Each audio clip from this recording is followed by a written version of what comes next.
TV Web Manaim apresenta Conversas Bíblicas.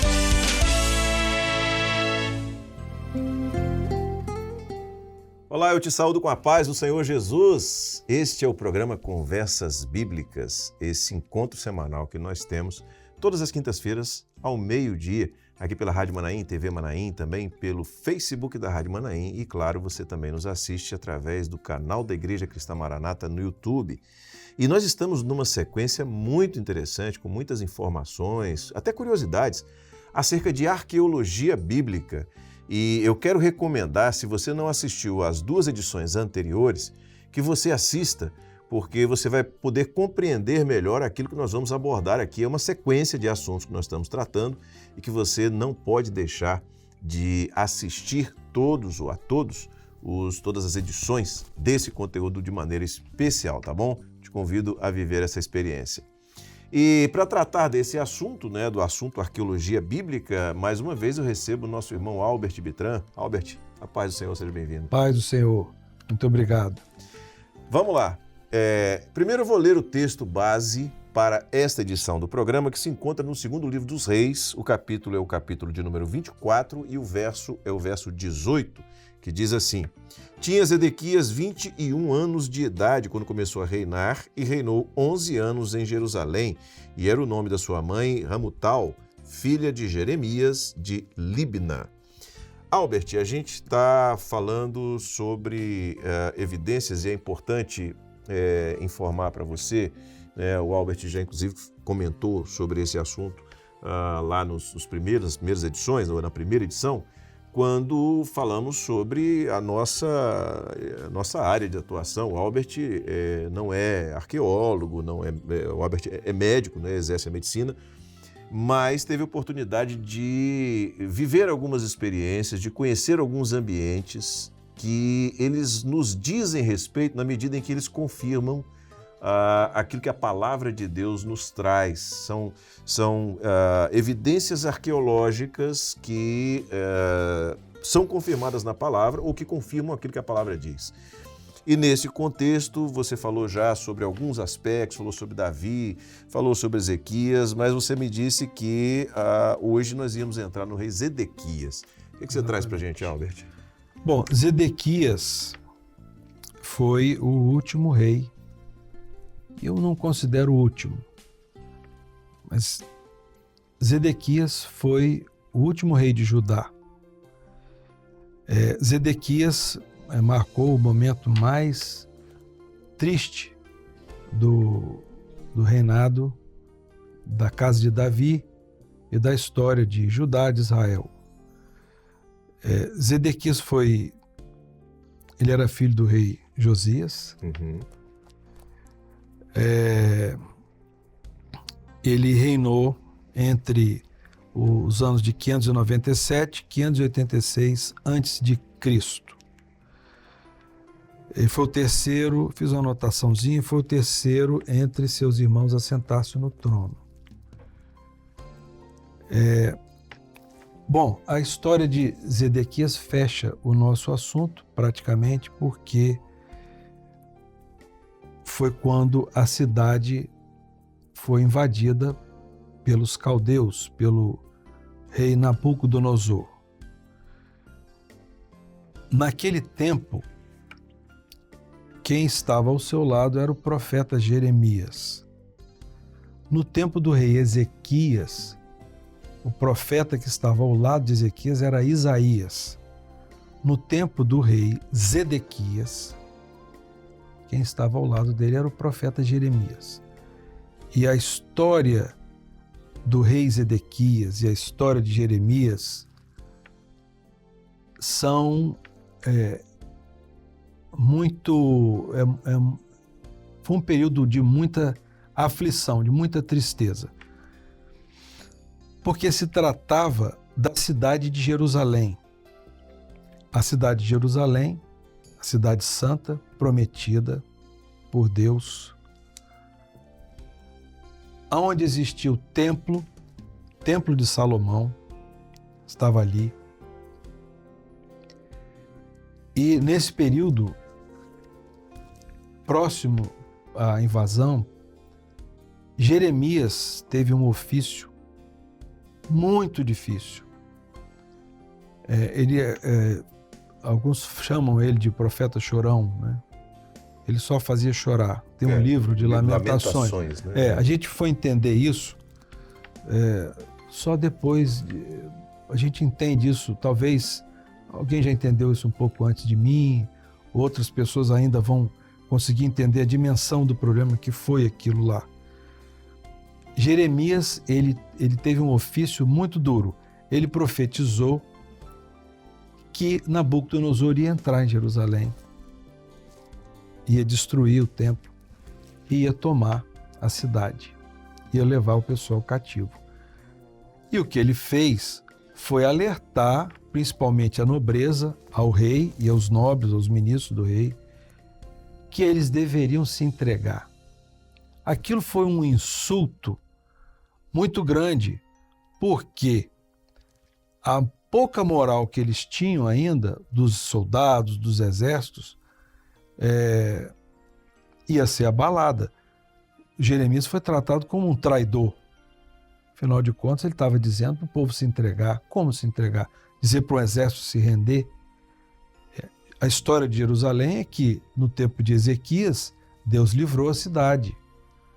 A história que eles tinham é que o templo era o local sagrado, Deus falava ali. Como é que aquilo ia ser tomado?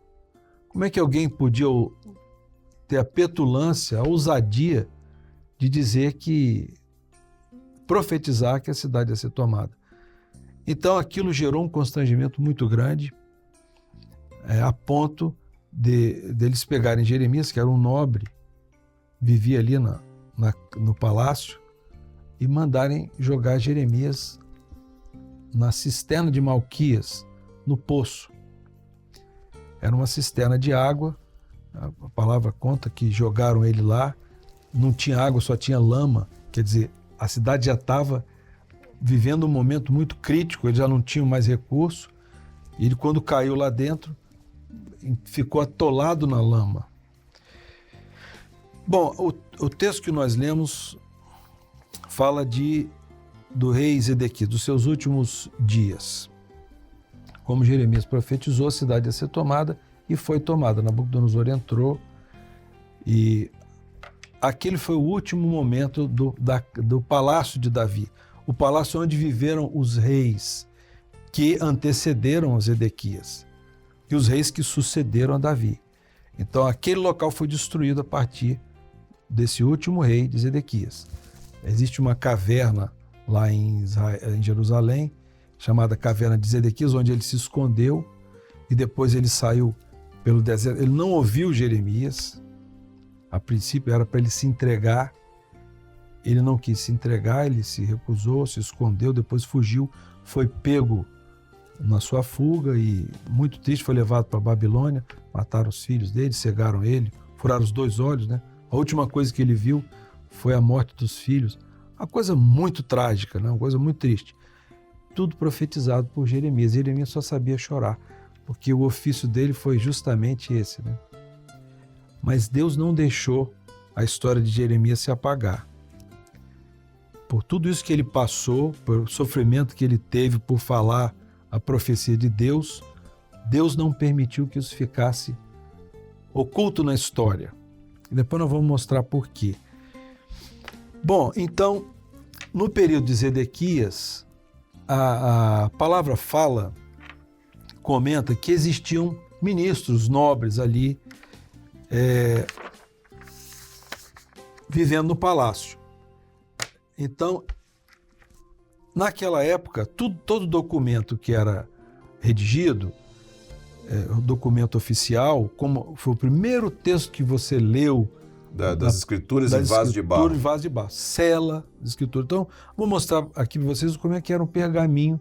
Eles escreviam dos rolos e selavam aquele rolo e ficava aquele selinho, aquele selo, também chamado de bula.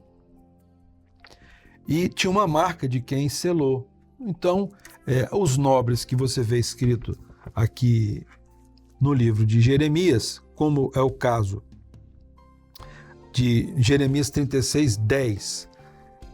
Leu Baruque, vou ler o versículo aqui. Naquele livro, as palavras de Jeremias, na casa do Senhor, na câmara de Gemarias, filho de Safã, o escriba, no ato superior, à entrada da ponta nova da casa do Senhor, aos ouvidos de todo o povo. Muito bem, aqui fala de Gemarias, filho de Safã. Eu vou mostrar para vocês o que acontece.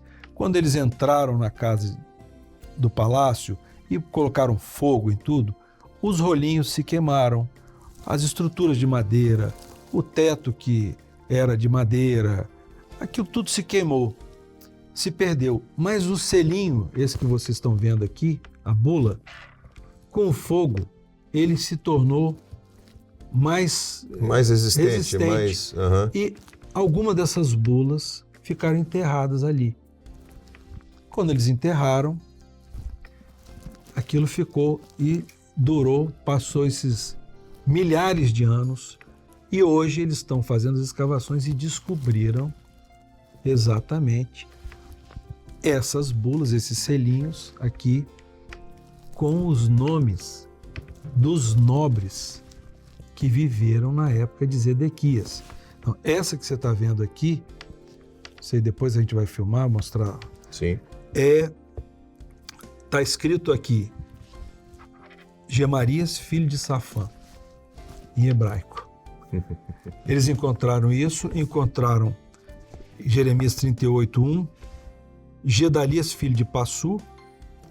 A gente tem, isso é uma réplica, né? Sim, claro. Se fosse original, não deixava nem você. Mas a gente compra isso, não sei se acha tão... Lá no local eles têm umas réplicazinhas com o desenho e tudo aqui, mostrando que eles realmente encontraram essas bulas, encontraram várias bulas. Julcal, filho de Selemias, está aqui em Jeremias 38.1. Esses nomes, essas figuras aqui que viviam no palácio, os selos deles ficaram preservados para a gente conferir a história do livro. Essa história trágica que Israel viveu, a história muito triste do último rei de Judá, que foi o rei Zedequias. As bulas, o palácio e tudo aquilo que nós vemos. Agora, eu acho que eu vou mostrar a imagem, que foi uma coisa para nós muito inusitada. A gente viu as bulas, viu o palácio, e quando eu estava lá com um companheiro que foi comigo na viagem, por acaso nós ficamos lá um pouquinho além do tempo, vendo alguma coisa, procurando essas bulas para comprar alguma coisa para trazer para cá, e ficamos ali. Tinha um rapaz, um guia, muito animado, e ele nos convidou a conhecer uma área nova que foi descoberta recentemente e ainda não está aberta à visitação.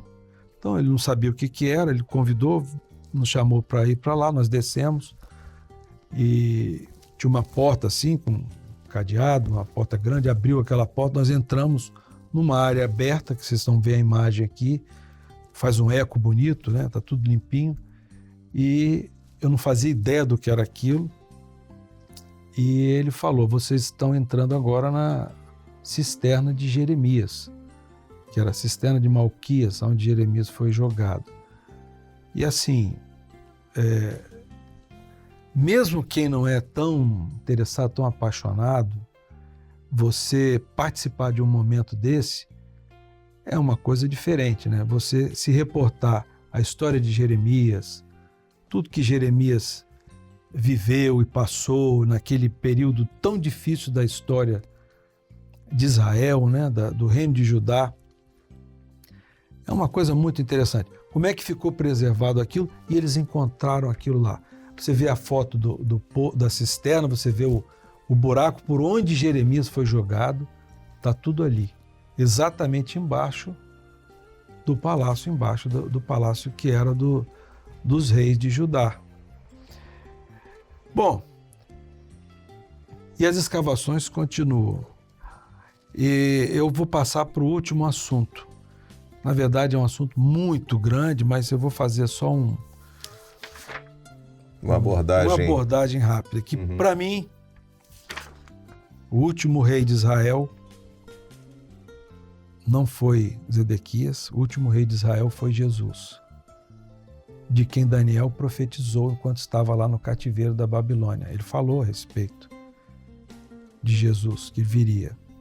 Então falou da data, falou de quando que seria a entrada do Messias, uma coisa que você pode fazer, é um assunto para uma outra conversa dessa, mas que se cumpriu. Então, as evidências do tempo da ocupação romana de Jerusalém estão lá.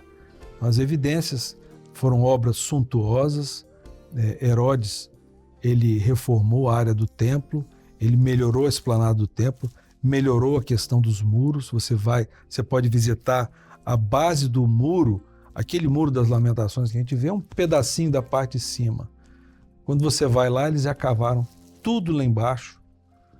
E o muro era um negócio enorme, um negócio muito maior do que aquilo. Você vê uma coisinha, Jerusalém, a glória de Jerusalém ainda vai ser revelada ao mundo, ainda não foi. E eles estão cavando. Então a base do muro que fica lá embaixo, tem só uma pedra daquele muro, eu não sei... Agora, não sei nem como que eles conseguiram levar uma pedra naquela época. E a pedra era toda trabalhada. Em volta tinha um acabamento, o muro que cercava a região do templo. O muro nem ficava lá no templo, lá de fora. Era trabalhado. Pedras assim de 15 metros, 13 metros de uma pedra, que era a base do muro. É impressionante.